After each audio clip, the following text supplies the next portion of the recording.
Salut, c'est Mathieu et bienvenue dans cette vidéo qui va parler de rugby comme on peut un peu le voir à la DA de la chaîne entre guillemets parce qu'en vrai peut-être je posterai plus aucune vidéo, on me verra en facecam, je vous donnerai mon avis et tout, mais en gros il y a quelques jours j'ai fait sur Photoshop un peu après moult et moult réflexions mon potentiel, mes pronostics en fait pour le classement de la saison de top 14 qui a commencé, donc la 2024-2025, avec en bonus ce qui sera pour moi le meilleur joueur, le meilleur jeune joueur, le meilleur marqueur d'essai, le meilleur réalisateur.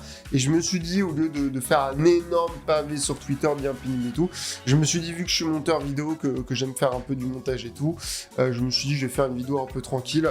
Alors, vous pouvez vous poser, prendre quelque chose, faire quelque chose à côté, parce qu'il n'y aura pas énormément de montage. C'est plus quand je dirais, là, il y a eu un bon recrutement, là, il y a quelques trucs des genres qui peuvent être intéressants que je vais pas forcément nommer du coup, ou après en post-prod du coup je mettrai des images, mais à part ça globalement vous pouvez juste globalement écouter ce que je vais dire et tout. Il n'y aura pas beaucoup de montage à part des cuts et des 3 images qui vont se filer à droite et à gauche, voilà. De plus je mettrai un timecode sous la vidéo.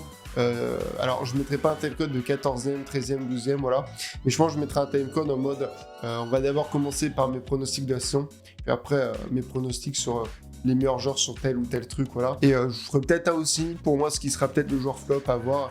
Mais voilà, du coup, c'est pas écrit, c'est pas particulièrement préparé, il y a juste mon classement et mes sections qui sont faits. Mais je voulais tester l'exercice, faire un truc et tout, voilà.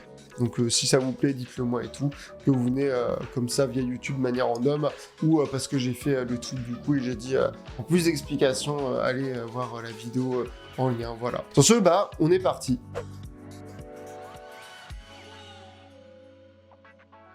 Alors, on va commencer du coup de la 14e place, même si je pense que ce qui aurait été sexy, c'est plus de faire top 6 et les dernières places à la fin. Du coup, en 14e, je ne vais pas trop expliquer là-dessus, mais je mets Vannes du coup. Alors, je suis désolé pour les Bretons. Globalement, dans 80%, on va dire, des cas, c'est un pourcentage imaginé par moi, mais on va dire dans 80% du cas, celui qui monte en Pro D2 ne reste pas. Alors à l'époque où il y avait 2 montées, il y en avait souvent un qui arrivait 50-50 à rester. Là, à part Bayern, ces dernières années, j'ai pas vraiment d'exemple d'équipe avec le nouveau système qui a réussi à monter en top 14 et à y rester.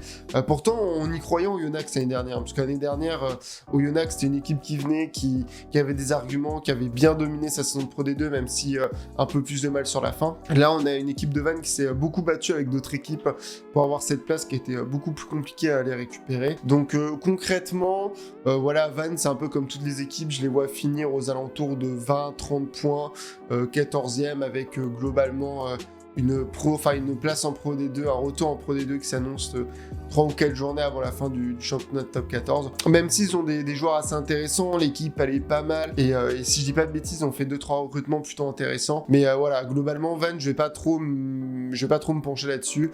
Globalement, je pense que c'est à peu près comme toutes les équipes de Pro D2 qui montent, c'est très compliqué. Alors à la 13e place du coup, c'est une équipe qui va peut-être en surprendre certains, parce qu'à la base, cette vidéo et le tweet que j'ai fait de base, ils viennent parce que j'ai vu des gens commencer un peu à faire leur prono tout, je me suis dit, c'est cool, moi aussi j'aimerais les faire. Et globalement, j'ai vu très peu de personnes mettre cette équipe 13e, en tout cas peut-être beaucoup de gens le pensent, mais je les ai pas beaucoup vus. J'ai pas mal discuté avec mon père qui est un gros supporter de rugby depuis moult et moult années, avec qui je parle beaucoup de rugby.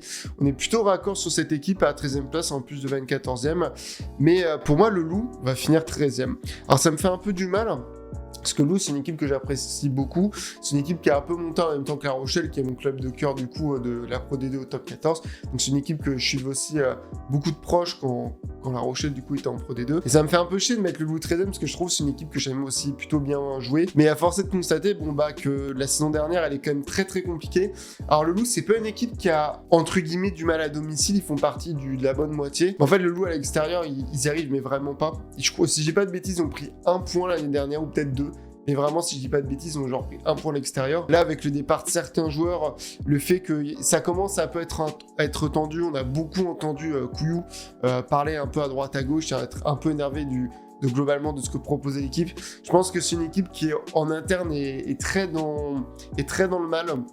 Et qui a globalement beaucoup de mal à s'affirmer, et même s'il y a quelques individus que je trouve vraiment très intéressantes et qui me plaisent beaucoup, moi j'aime beaucoup Vincent Rates, qui est un joueur qui me plaît beaucoup. On a beaucoup de mal à retrouver ses individualités en dehors de Couillou, je trouve, et peut-être le départ de certains joueurs comme Romain Tao. Alors qui a aussi coûté des matchs l'année dernière. J'ai le Lou UBB, ou le UBB Lou, je crois que c'est l'UBB Lou, c'était plus dans ce sens-là que j'ai l'année dernière, où le Lou fait un super début de match et Tao il se prend un rouge à la 30e et après le match il s'effondre complètement. Mais globalement, je trouve qu'il y a quelques joueurs qui commencent à s'en aller.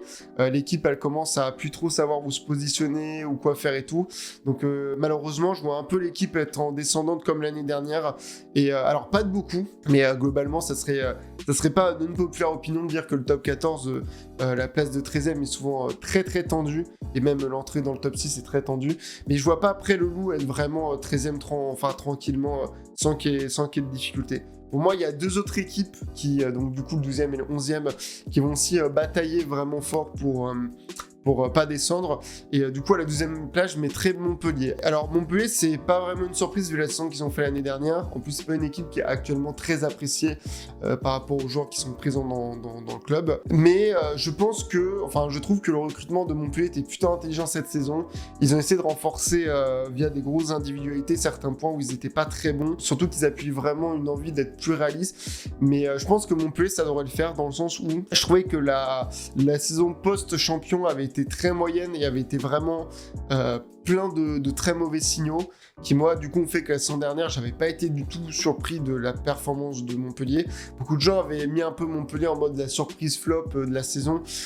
Pour moi, Montpellier, c'était pas surprenant. Moi, ça a vraiment été le Loup et Bayonne, pour le coup, qui m'ont vraiment surpris négativement la saison dernière.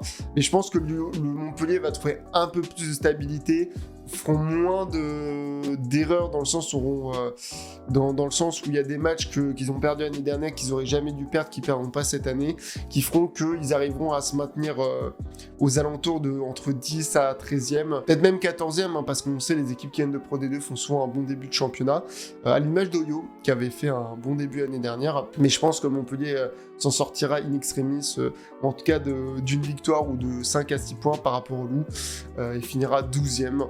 Parce que globalement, ça peut paraître con ce que je vais dire, mais je vois pas une équipe comme Montpellier, vu l'effectif qu'ils ont, je les vois pas faire aussi bas que ce qu'ils ont fait l'année dernière, où vraiment ils finissent 14e, même pas 13e, quoi. Mais je les vois pas être plus haut au fond, je les vois stabiliser. Et c'est vraiment le Loup que je vois être moins bon cette saison. Et sinon, la 11e place, l'autre équipe que je vois un peu avoir du mal cette saison et batailler. Ça me fait aussi du mal de dire ça parce que c'est une équipe que j'aime beaucoup. Et c'est une équipe que j'attendais beaucoup l'année dernière et qui, pour le coup, m'a un peu déçu, voire beaucoup déçu.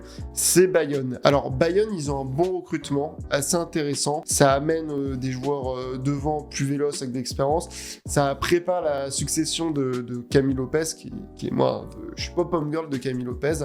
Mais on essaie de préparer à droite, à gauche, de faire en sorte que l'équipe devienne vraiment une grosse équipe de top 14.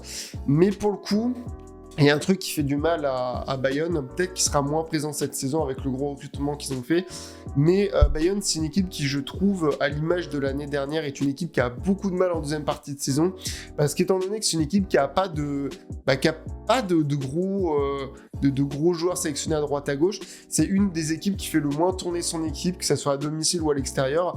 Et on l'a vu l'année dernière, à la fin de saison de Bayonne était compliquée, parce que physiquement, les joueurs commençaient à être vraiment cramés.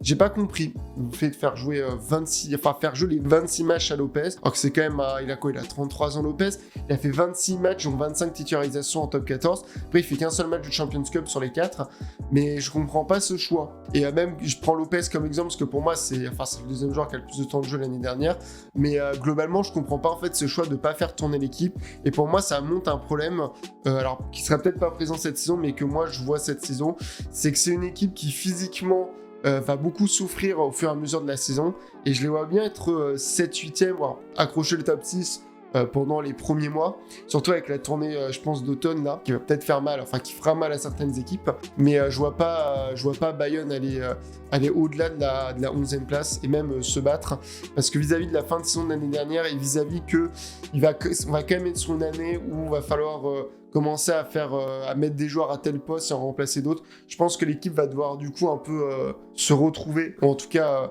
se transformer, et je pense que ça va faire que Bayonne va être dans une saison un peu compliquée comme l'année dernière, surtout sur la fin, mais voilà, je les vois pas descendre, et je les vois faire une très bonne saison pour le coup, la saison 2025-2026, Et je pense que la saison qui arrive va être plus une saison blanche transitoire. Ensuite, à la 10e place, là, on rentre dans, pour moi, là, on va rentrer dans 2 équipes, donc la 10e et 9e place, qui seront au milieu de tableau, alors qui, de temps en temps, je pense, seront proches du top 6, surtout en début de saison, mais qui globalement vont stabiliser comme une équipe qui vont ni jouer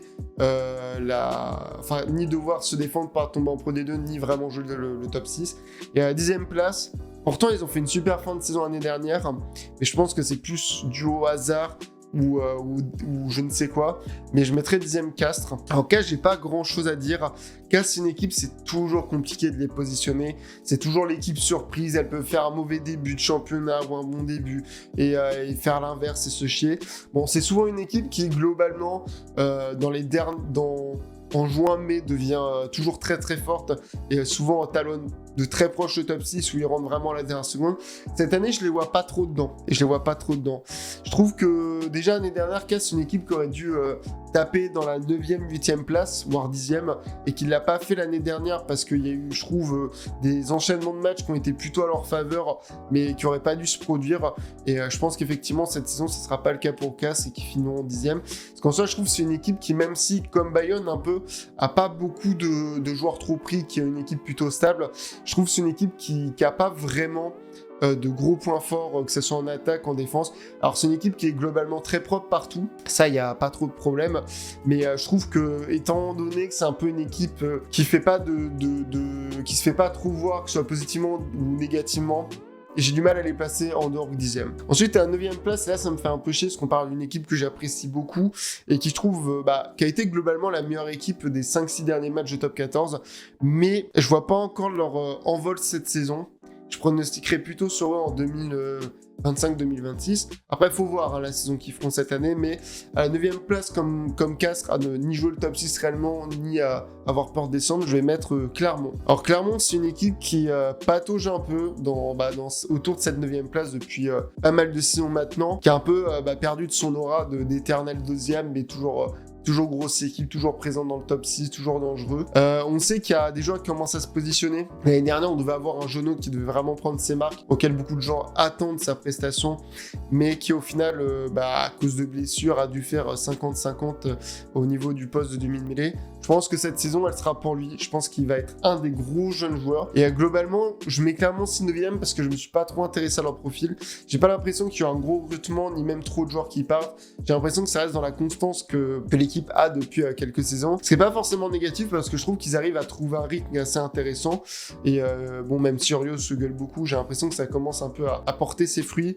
Mais disons que les équipes qui sont dessus, je les vois vraiment pas en fait être en dessous de Clermont. Il y a des équipes où on sait qu'elles seront dessus, et pour moi il y a des équipes qui vont vraiment prouver cette saison. Et donc pour continuer, on va parler à la 8e place d'une équipe qui va pas du coup montrer quelque chose de très beau cette année, qui va du coup être pour moi un peu le flop de cette saison. C'est le Racing 92. Alors là c'est surprenant que je mette le Racing, sachant que le Racing, j'ai toujours cette théorie comme quoi le Racing depuis quelques années c'est une équipe qui fait pas grand chose globalement en top 14, c'est-à-dire elle est toujours dans le top 6, mais maintenant elle arrive plus à viser les titres, elle arrive plus à aller en finale. Déjà que les demi c'est compliqué pour elle et elle fait pas grand chose en Champions Cup, mais le Racing c'est toujours l'équipe qui finit 6e depuis quelques années, on sait jamais trop pourquoi, à part que c'est une grosse équipe du top 14, donc c'est peut-être pour ça, c'est peut-être l'aura, mais globalement le Racing c'est une équipe, je me demande toujours comment elle faisait pour être 6e. Mais l'année dernière, j'avais prévu qu'elle finisse 6e, elle avait fini 6e. Cette année, je l'ai mis 8e, parce que pour moi, il y a, vous en doutez, du coup, des deux équipes,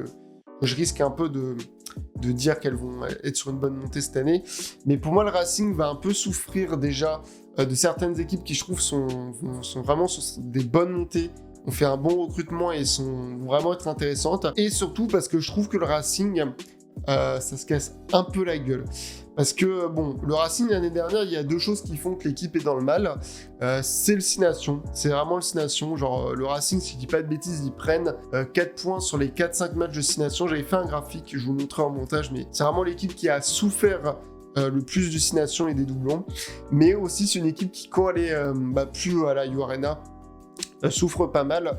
Et étant donné qu'en début de saison, là, avec les Jeux Olympiques, ils n'auront pas les U Arena qui vont jouer à Créteil, déjà ça va leur faire mal, sachant que leurs joueurs, du coup... Alors, je pense que Woki sera pas pris pour le 6 Nations. Il y a un peu des... On a l'impression que c'est un peu compliqué avec Galtier, mais Fickou sera pas là, je pense. Et je pense que là, cette année, ça va être une transition où Fickou, il va faire sa dernière année avec le 15 de France, donc soit pour la tournée d'automne ou pour le 6 Nations. Le Garex, pareil, il va être pris. Il y aura quelques autres joueurs qui risquent d'être pris aussi. Je sais pas si Gilbert va être réappelé, pas forcément pour jouer, mais pour entraîner ceux qui vont jouer. Mais en tout cas, je pense que le Racing va beaucoup souffrir de la tournée du 6 Nations et du fait de commencer la saison à Créteil, sachant que c'est évident qu'il y aura 2-3 autres matchs qui seront délocalisés. Donc, ils n'auront pas la U Arena pour les aider. Et surtout, je trouve que globalement, c'est une équipe qui souffre aussi, qui a plus d'identité, qui est vraiment dans le mal, qui... En fait, c'est méchant ce que je vais dire, mais s'il n'y a pas le Garec, je trouve que le Racing a vraiment du mal. C'est-à-dire que Fickou, il apporte des choses avec les 3/4, il n'y a pas de problème, mais je trouve qu'en fait, le Racing est une équipe, quand tu retires le Garec, qui est demi-mêlée, qui est donc un des gros organisateurs forcément de l'équipe, quand tu le retires, l'équipe, elle a plus du tout cette même ADN en fait. Ils n'arrivent pas à avoir de réels remplaçants, le Garec. Quand il manque les joueurs clés comme Woki, Fickou aussi, ça va très mal. C'est une équipe qui, je trouve, en fait, n'arrive pas, quand il y a un ou deux joueurs qui partent, à créer quelque chose, hein, même quand il y a l'équipe type. On l'a vu lors des quarts de finale. Bordeaux Racing, il manquait juste le Garec. L'équipe, elle n'arrivait pas à se retrouver, elle n'arrivait pas à trouver les solutions et tout. C'est une équipe qui, si tu leur retires un ou deux joueurs, est vraiment dans le mal, je trouve.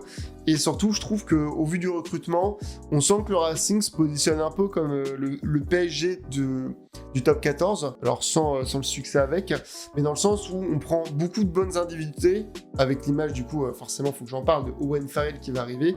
On essaie de trouver des joueurs qui sont bons, des joueurs comme Colissi, comme Owen Farrell, et essayer d'amener tous ces talents à faire quelque chose. En fait, c'est pas homogène, quoi. L'équipe, elle est hétérogène parmi les joueurs qui sont là, mais il n'y a pas de groupe qui se crée. Et je pense que cette saison, le Racing va beaucoup le ressentir. Ça risque de chuter. En tout cas, si c'est pas cette année, je pense que ça sera l'année d'après. Donc on sait que le Garec risque de partir. Vu que Fickou aussi, ça risque d'être bientôt fini aussi. Hein. Fickou, il commence à se faire vieux. Si je dis pas de bêtises, il doit avoir 31-32 ans. Donc il n'en a plus pour beaucoup de saisons non plus. Mais il y a des joueurs qui risquent de commencer à partir. Et peut-être je m'avance cette saison, mais je pense que cette saison, la saison après, c'est très compliqué pour le Racing et je sens dès cette saison. Ensuite, à la 7ème place, on va parler d'une équipe qui est pas mal montée en force cette année, mais qui n'a pas réussi à concrétiser ses Pau. Alors Pau, j'expliquerai très rapidement. Il y a des joueurs qui commencent vraiment à prendre du galon, comme Atisok B, comme Gaëton au niveau des 3K. C'est une équipe qui est aussi intéressante, je trouve, devant, qui manque de puissance, mais qui en tout cas est plutôt cool devant, qui essaie de jouer un peu devant, qui essaie de beaucoup poser à la faute, de beaucoup du coup punir en réalisant avec Simons et tout, mais qui, avec ce recrutement qui est très porté sur des joueurs devant, je trouve hyper intéressant. Pour vraiment, je trouve qu'on fait l'un des meilleurs recrutements, alors pas en termes de gros joueurs, mais je trouve qu'il a fait un des meilleurs recrutements dans comment stratégiquement il a été conçu et qui fait que Pau va être beaucoup plus solide devant, je pense. On sait que c'est une équipe qui a pas trop de mal à réaliser derrière. Le problème de Pau, c'est que c'est une équipe qui fait énormément d'en avant, mais genre vraiment beaucoup, qui manque cruellement de réalisme quand il faut faire des pick and go, quand il faut y aller devant et tout, et qui marque plus souvent sur des gros sprints ou sur des jeux à l'aile et tout. Là, je prouve qu'au niveau du recrutement, de ce que ça a fait et tout, on va avoir une équipe qui sera plus clinique, plus réaliste devant et qui va faire que globalement l'équipe sera plus réaliste. Déjà que Simon, c'est le deuxième meilleur réalisateur l'année dernière. Je pense que c'est une équipe qui va falloir vraiment pas trop faire de bêtises dessus. Je pense que c'est une équipe qu'on pourra toujours prendre devant, même derrière et tout, mais qui par contre sera une des équipes qui peut-être punira le plus. Parce que vraiment, ce qui manquait à Pau l'année dernière, c'était vraiment de punir devant et d'arrêter de faire des en avant. Et là, je pense que ça va être très très chaud, sachant que Pau, c'est une équipe qui amène très rapidement. Ensuite, du coup, à la 6ème place, on rentre dans le top 6, ce qui commence à être un peu intéressant. Je mets l'USAP. L'USAP, j'ai pas compris. Alors, peut-être que c'était le hasard. Bon, quand même, on va parler d'une demi-saison, donc je pense pas le hasard, mais très mauvais début de saison l'année dernière et deuxième partie de saison, révélation. C'est-à-dire l'équipe, elle avait été portée par quelques joueurs en début de saison, ce qui faisait que l'équipe a réussi quand même à gagner des matchs, bon, même si ça enchaînait énormément de défaites. Et là, Là, on a des joueurs qui ont commencé à devenir, à être plus explosifs individuellement. On a un groupe qui a commencé aussi à se créer. Et Perpignan, c'est une équipe qui, honnêtement, est pleine de surprises et hyper intéressante à voir, je trouve. C'est une équipe qui est très très forte devant. Alors, on va forcément parler de Tulagi, hein, forcément. Autre que Tulagi a vraiment une force devant qui est très forte, qui, je trouve, circule très bien le ballon, que ce soit devant ou à l'arrière, qui peut se montrer dangereux sur énormément de secteurs assez rapidement. Et en fait, je trouve que c'est là où il y a vraiment cette force de Perpignan qui m'a beaucoup surpris dans les derniers matchs que j'ai vus de l'équipe. Enfin, globalement dans la saison, mais vraiment de plus en plus sur les derniers matchs. Je trouve que c'est une équipe qui a cette circulation de ballon qui est extrêmement propre, extrêmement léchée, et qui fait qu'en fait, est très dangereuse devant, dangereuse derrière. Alors, manque beaucoup d'équipes, mais surtout qui est une équipe qui, en fait, faut pas dormir sur elle, quoi. Parce que si tu dors sur elle, ça va te foncer dessus, ça va te mettre à la faute. Et Perpignan, c'est vraiment comme un animal. Ça va vouloir aller chercher les essais, ça va aller chercher les points. C'est pas une équipe qui va tant se... Alors, Perpignan, en tout cas, avait l'année dernière un des meilleurs buteurs. Mais je trouve que c'est une équipe qui va vraiment aller chercher les essais, va vraiment aller chercher de marquer des points et tout, qui est là vraiment pour t'enfoncer. Et je trouve que si Perpignan continue dans la bonne forme de l'année dernière, enfin de la deuxième partie de l'année dernière, alors bon, le dernier mois est un peu plus compliqué, mais si Perpignan réussit à être plus homogène dans la qualité et à proposer quelque chose, pour moi, ça va aller dans le top 6. Difficilement, parce que le Racing, faut pas les enterrer, parce que, enfin, je les enterre un peu en les mettant 8e, mais je trouve que là où le top 5 pour moi sera défini tranquillement, le top 6 ça va être très beau à voir. Je pense que ça sera comme l'année dernière et comme toutes les autres saisons, ça va jouer à la dernière journée. Je pense que cette fois, Perpignan, ils vont réussir le coup et à passer de 1 ou 2 points. Et après, tu auras Pau et Racing sur 1 aussi 2 points. Mais globalement, de la 6e à la 8e place, ça jouera 3-4 points, quoi. Ça va pas jouer à beaucoup. Mais je pense que cette saison, ça sera Perpignan. Parce que Pau, même s'ils font un super recrutement, va falloir quand même que ça se forme un peu. Je pense que ça se formera bien, parce que derrière, c'est déjà préparé. Mais il va falloir que certains joueurs se positionnent et prennent des places. Donc, Pau, il va falloir un peu construire. Racing, pour moi, sera dans la descente. Et à Perpignan, c'est dans la montée. Le groupe, il est déjà prêt. Donc, je pense que ça va y aller. Ensuite, à la 5e place, même s'ils ont fait une très bonne saison, surprenamment, j'ai mis le Stade Français. Alors, rien contre les Parisiens, mais je pense que le Stade Français, ce qui va leur faire mal cette saison, c'est que déjà, on ne sera pas en année de Coupe du Monde. Bon, même s'il va avoir la tournée d'automne. Mais globalement, les joueurs les équipes auront des joueurs plus reposés, que ce soit Bordeaux, que ce soit La Rochelle. Alors, Toulouse, j'en parle pas parce que Toulouse, ils n'ont pas eu de problème sur les doublons l'année dernière. Ils ont pour le coup une vraie équipe B, même une équipe C. Donc pour le coup, assez impressionnant. Et Toulon, ils commencent à rentrer en forme. Et il y a des joueurs qui arrivent un peu à droite à gauche, qui sont pas forcément dans le staff du 15 de France, qui vont peut-être y rentrer, c'est un peu compliqué et tout. Mais entre la belle montée de Toulon en force et La Rochelle et Bordeaux, je pense qu'ils seront plus reposé et Toulouse qui gère bien ses doublons. Je pense que le Stade Français auront plus de mal à s'immiscer. Alors ça fait 2 années que le Stade Français fait globalement une très belle saison, puisqu'on rappelle que le Stade Français avait quand même fini 4e il y a 2 ans, et là cette année ils ont fini 2e. Enfin l'année dernière du coup ils ont fini 2e. Les doublons joueront moins en leur faveur cette année. C'est une équipe avec l'arrivée de certaines personnes de l'ancien staff du Stade Français, du coup certaines équipes ont été un peu surprises du style de jeu. Mais je pense que cette année les équipes seront mieux préparées à jouer au Stade Français, surtout à mieux gérer les fins de match. C'est surtout sur les fins de match où le Stade Français réussit à faire quelque chose. Et surtout, je pense que là, on est un peu, que ça soit dans le top 14, dans le rugby globalement, en train de passer de la dépossession à un jeu plus de réalisme, de commencer à beaucoup plus jouer sur les excès. Enfin, on vient un peu plus à un rugby vraiment de finisseur et tout. Et je pense que certaines équipes qui ont beaucoup de réalisme, que ça soit devant ou à l'extérieur, réussiront à mieux gérer la défense du Stade Français. Et je pense que le Stade Français fera une belle saison, il n'y a pas de problème là-dessus. Mais je pense que l'équipe va globalement plus peiner à dominer les équipes par son jeu. Je pense que les équipes seront mieux préparées. Ensuite, à la 4e place, peut-être ils seront plus hauts, parce que je trouve que c'est l'un des meilleurs recrutements de cette année, c'était le meilleur de cette année. Mais Toulon.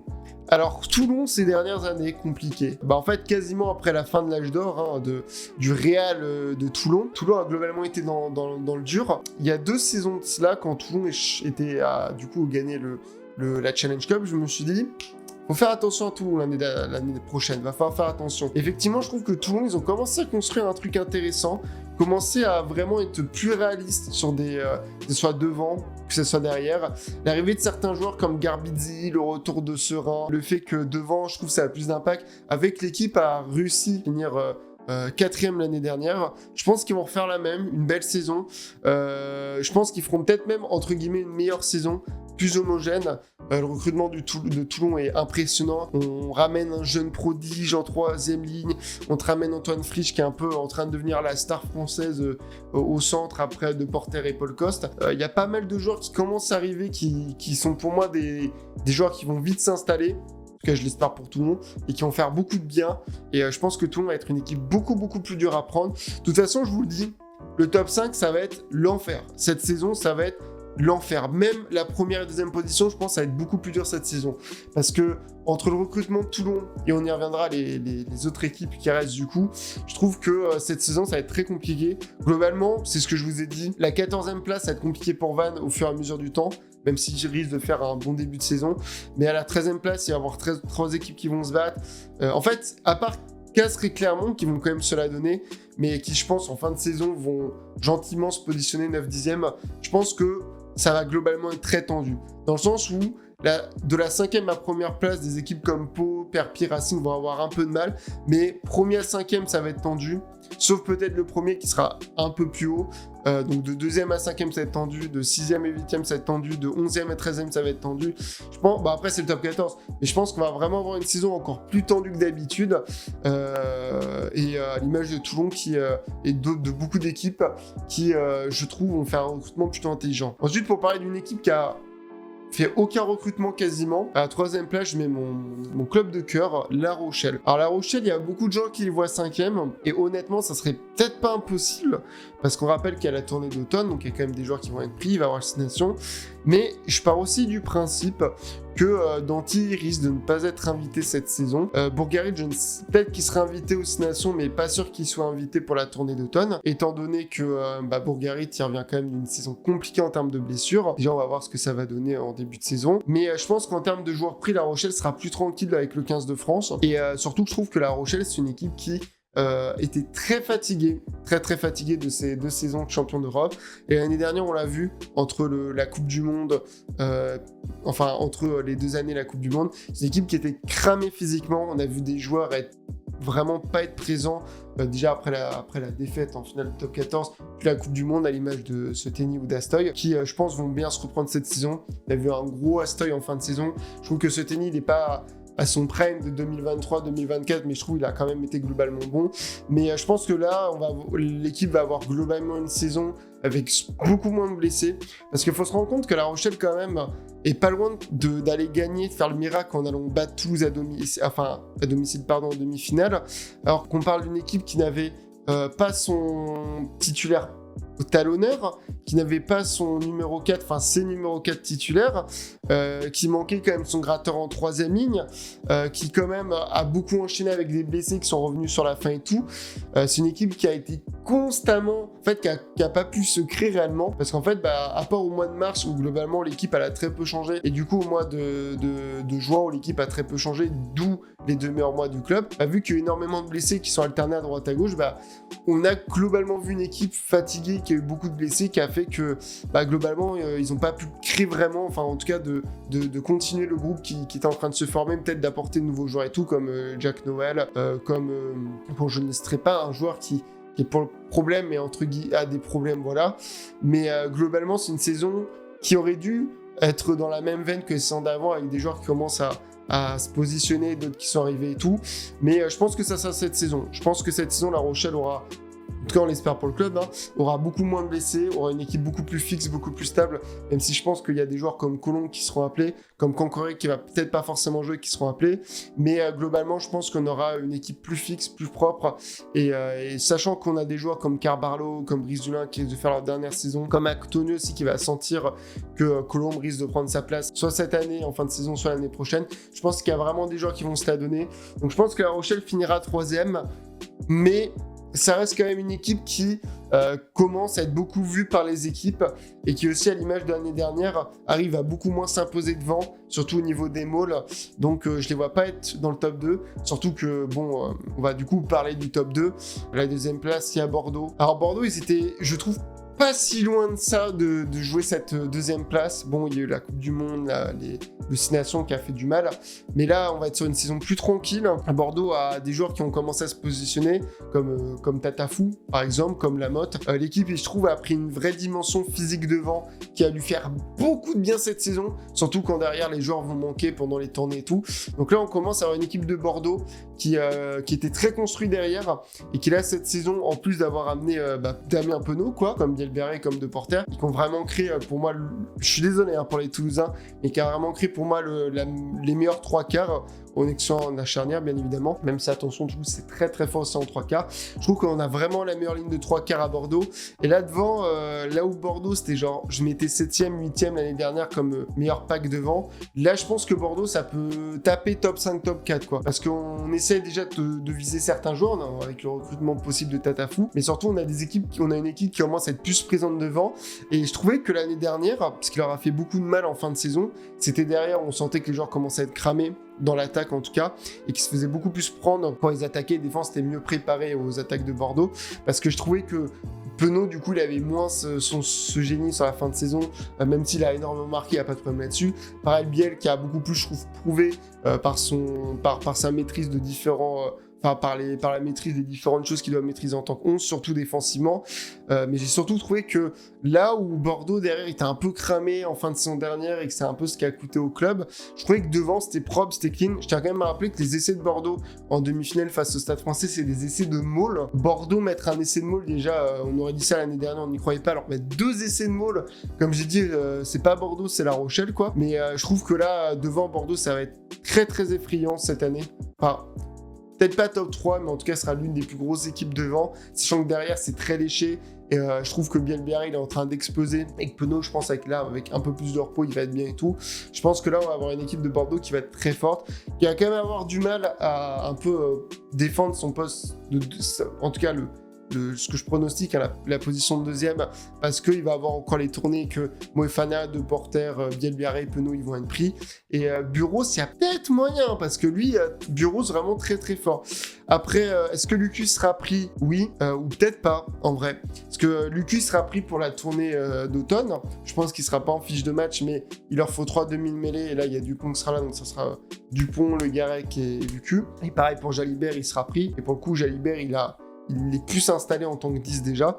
Mais ouais, je pense que ouais, ça va, c'est ce qui va leur faire du mal encore cette saison, les doublons et tout. Et c'est quelque chose où il va falloir que Bordeaux essaie de se positionner. Mais déjà, ils essayent de créer une équipe type qui est vraiment extrêmement propre. Et je trouve qu'elle est vraiment lourde de chez lourd. Maintenant, il va falloir aussi que Bordeaux, et c'est là où pour moi c'est le gros problème de Bordeaux, il va falloir aussi qu'ils essaient de se construire des bons remplaçants. Parce que Bordeaux a un excellent 15 type.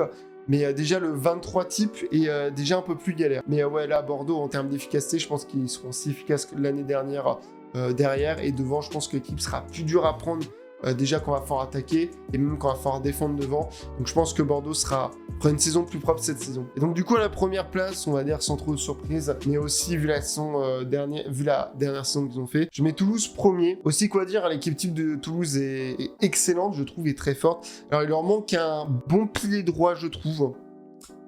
Voilà. Et je trouve que ça manque quand même d'un ailier vraiment explosif, vraiment très fort. Alors, les gens parleront de Lebel, c'est sûr, Lebel, il est très fort.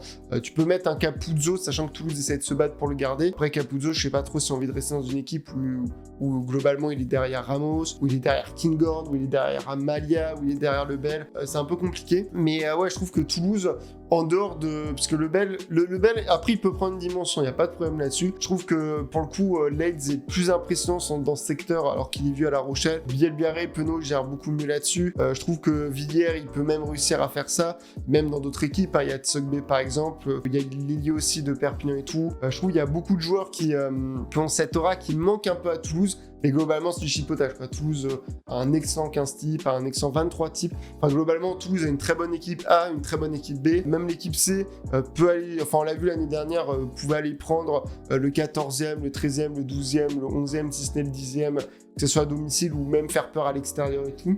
Donc, globalement, Toulouse, c'est une équipe qui sera constant dans sa première, deuxième, troisième place, qui seront...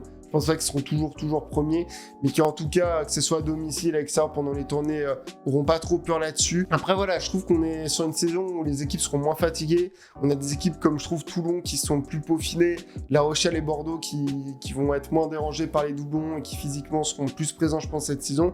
Donc ça sera une année, je pense, moins facile pour Toulouse. Pas sûr qu'ils arrivent à refaire le doublé. Je pense qu'ils ont plus de chances de faire le... Alors c'est ouf ce que je vais dire, attention.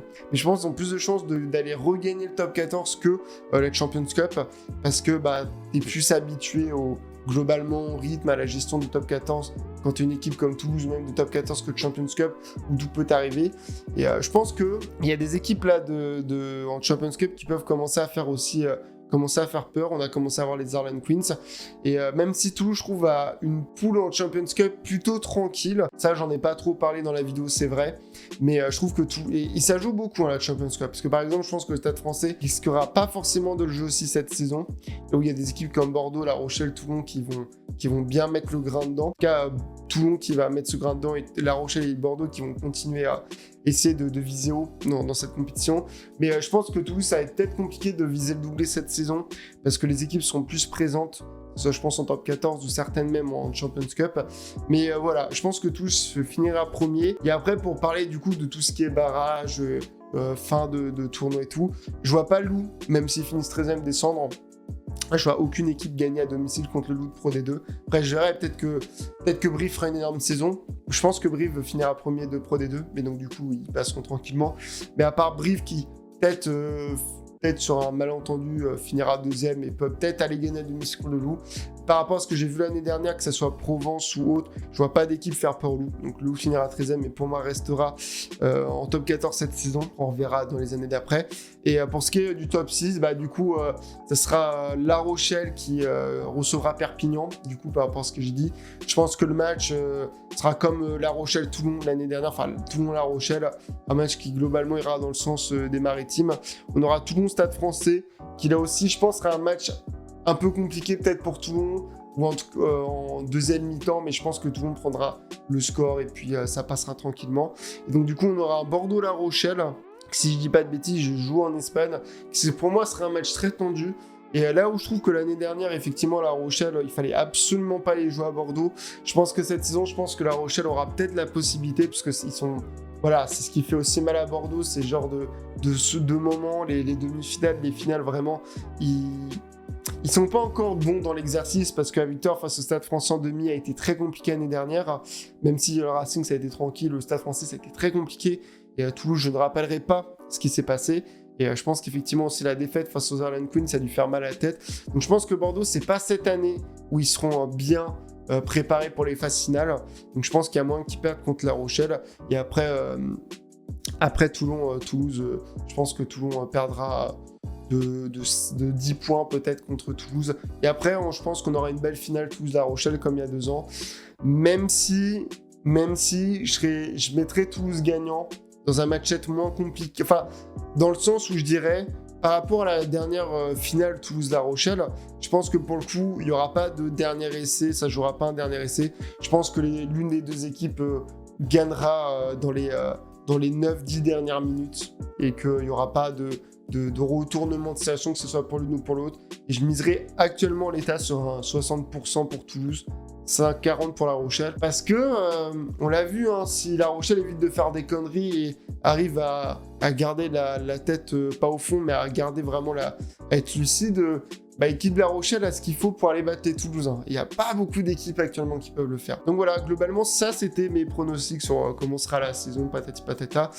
Maintenant, pour parler vite fait des meilleurs joueurs à ceci, cela, le meilleur réalisateur pour moi sera Joe Simons, dans le sens où Pau gardera le même style de jeu. Et vu que je pense que là, on va être sur une saison où Lopez passera au fur et à mesure de la saison deuxième 10, si ce n'est, je pense qu'il sera rapidement deuxième 10. Parce que bon, déjà, il y a un bon recrutement en tant que 10 du côté de Bayonne, je trouve personnellement. Mais surtout parce que voilà, Lopez, là, il va pas pouvoir encore jouer 2 ou 3 années encore. Donc je pense que là, on va être sur une passation de flambeau. Donc je pense que Lopez aura moins de matchs, donc pourra du coup moins marquer de points, donc réalisera moins.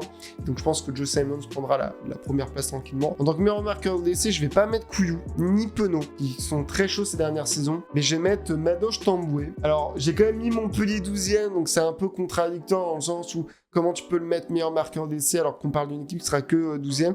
Je pense que Madoche Tamboué de très peu sera devant et sera l'une des grosses forces de frappe de Montpellier pour déjà permettre à l'équipe d'un peu se relever par rapport aux 2 dernières saisons, surtout la dernière saison. Mais surtout, je pense que Madoche Tamboué aura un rôle très important. Puis ça veut pas dire grand-chose. Perpignan, bon, ils font pas un mauvais classement l'année dernière, mais ils ont un des meilleurs marqueurs d'essai. Pareil, le Loup. Le Loup, ils ont Couillou. Bon, le Loup, ils finissent 12e, 11e, si je dis pas de bêtises. Donc ça veut pas dire grand-chose non plus. Je pense que Madoche Tamboué sera le meilleur marqueur d'essai. Ensuite, en meilleur jeune joueur...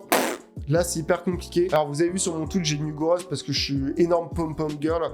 Mais je pense honnêtement que déjà à Toulouse... alors, Castro Ferreira, il a déjà pris pas mal de temps de jeu, mais on va quand même le compter. Mais je pense que Castro Ferreira et surtout Paul Coste a de fortes chances de peut-être se positionner en tant que 13 titulaire pour Toulouse, surtout dans les gros matchs. Ce qui lui a manqué malheureusement pour le top 14, alors qu'il avait très bien assumé en Champions Cup. Je pense qu'aussi, comme j'ai dit, Tijonneau, il a moyen d'élever Clermont.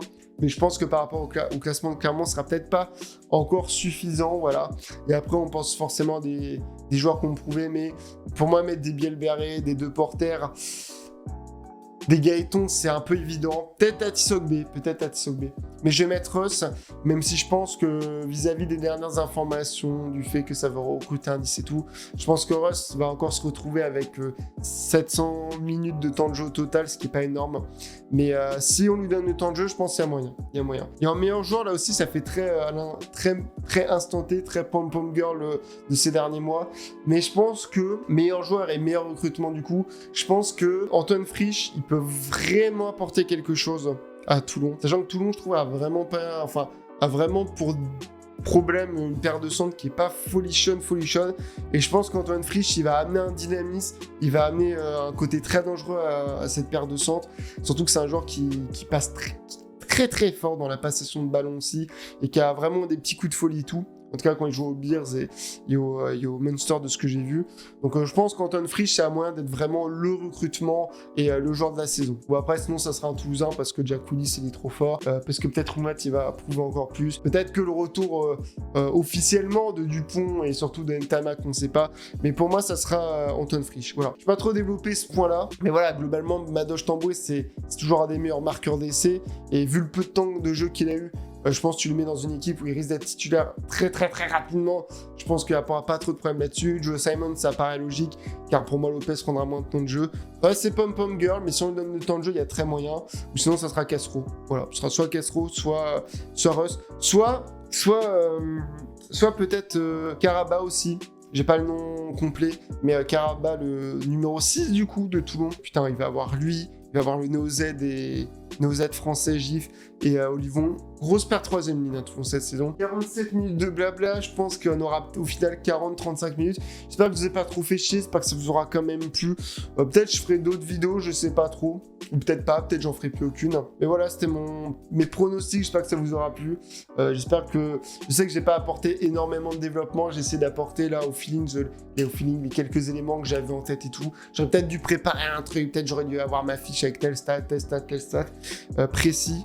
Voilà, s'il faut parler de ça, je pense que La Rochelle et Toulouse resteront... La Rochelle restera une des équipes avec la meilleure défense, Toulouse l'une des meilleures attaques. Je pense que Toulon sera plutôt équilibré sur la défense et attaque. Je pense que Bordeaux peut peut-être passer meilleure attaque. Enfin, je pense que meilleure attaque, il y a moyen que ce soit Toulouse, UBB, Toulon et Pau, je pense, en tant que meilleur réalisateur.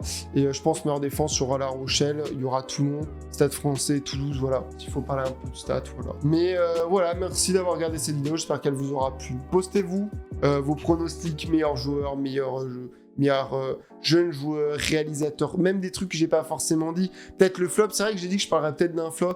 Bon bah pour moi le flop, ça sera Owen Farrell, voilà. C'est typiquement français de dire ça, mais par rapport à ce que j'ai dit du Racing, qui est une équipe plus qui fait All-Star, mais par rapport au Toulon de l'époque, qui je pense n'arrivera pas à créer de bloc, et je pense qu'Owen Farrell, le Racing n'arrivera pas à faire ce que Wilkinson a fait à l'époque avec Toulon.